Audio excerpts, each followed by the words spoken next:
afraid the doubts are starting to creep in. The most worrying aspect is the results are actually deteriorating. We started off quite well, but we just cannot score a goal.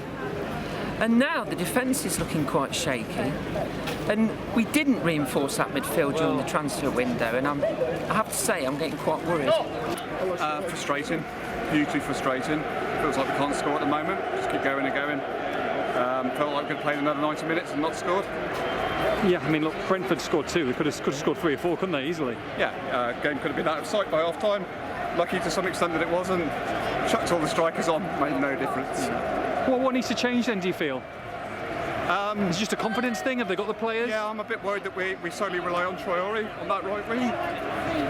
You know, for me, the ball seems to focus on him all the time, get the ball out to him. He can't get the crosses in at the moment, he's hitting them too hard.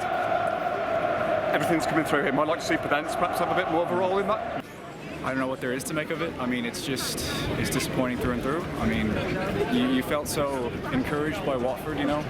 It was so nice to finally get a win, so nice to finally get a couple goals, and now it's just... I mean, it's silly because those first couple of matches where we lost 1-0, I mean, the performances were so good, but today it was just, there was nothing. I mean, I'm not taking anything away from that match that was positive, nothing at all. But that's 4 defeats from 5. Are you worried that they're in a relegation battle this season?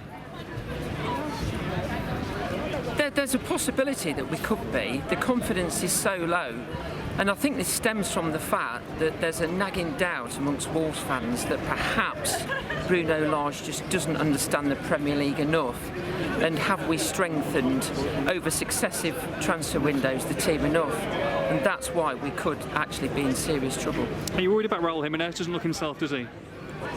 He doesn't have any confidence, and it was noticeable at the end of the match that he'd actually taken his protective headgear off, whether that's because it was getting in his way or he was getting too hot, but certainly he's starting to look quite desperate because he's getting nowhere near the goal.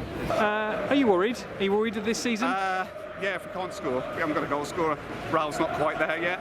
Fabio comes on, he's not quite there. Wang looked sharp, then disappeared. Too many strikers on for me towards the end. But do you feel they missed out in the summer? Do you feel that could come back to bite them? Yeah, I've watched Tony play there. Looks a quality player to me. I don't understand why we didn't go in for players like that. Yeah, and I just don't know where the goals are going to come from. I mean, Jimenez looks very timid still. I don't know what you do about that. You know, we all saw him crack his head open live on TV around the world, and I just don't know how long it's going to take him to get back. I mean, personally, I think Hee-chan looks a lot more encouraging on the pitch, and I mean, you know, I'm no tactician, but if I was Bruno, I'd probably be even considering putting Hee-chan above Jimenez in the lineup, because it's just, I just don't know where these goals are going to come from. I just don't. Spurs Wednesday. Would you play a pretty full-strength side, try and get the confidence up, or would you mix and match? And is the Southampton obviously the bigger game? There's a lot of players, fringe players, that do need some game time, and I think it's their opportunity to show Bruno that they can actually step up to the first 11, because let's face it, the first 11 that started this match should not be starting against Southampton.